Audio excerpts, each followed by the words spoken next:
Very good morning to teacher and everyone. My name is Reaksmey. I study in level 5 at Berkeley International School, Campus 9. Today I'm very happy to stand here to summarize the story about the Nightingale. But before we get started to summarize, I want to tell all of you about the character of the story. The character of the story have 5, and there are the guard, the nightingale, the king, the courtier, and then the kitchen boy. Okay, now let's get started our story.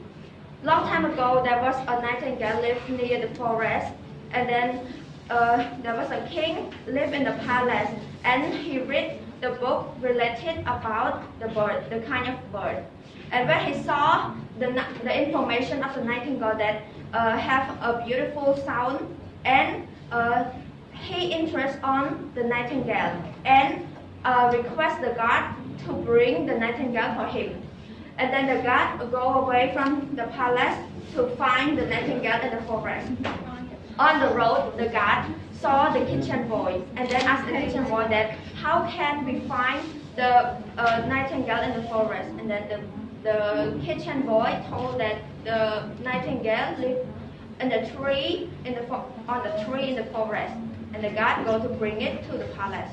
Okay. After that, in the palace, when the Imperial king saw the nightingale, he was enjoyable with the nightingale, and it sounds beautifully. A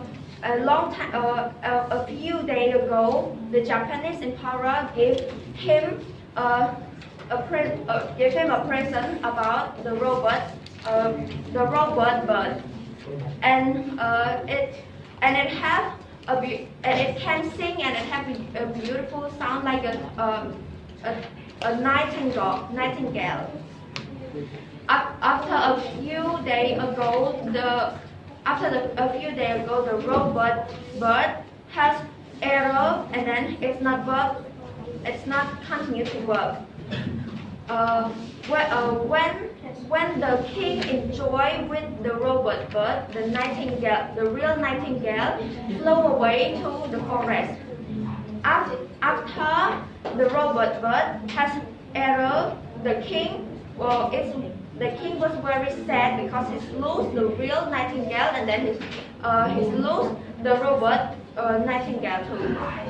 And then when the real nightingale heard that the king is illness because he lose all the nightingale that he loved, the real nightingale flew from the forest to the palace again to treat the king. After the king saw the real nightingale, he was very enjoyable with it again, and then the moral of the story is true friends never forget each other. Finally, I want to thank you, teacher, and thank you everyone for spending your precious time listening and following to all my explanation this topic until the end. Thank you. Okay.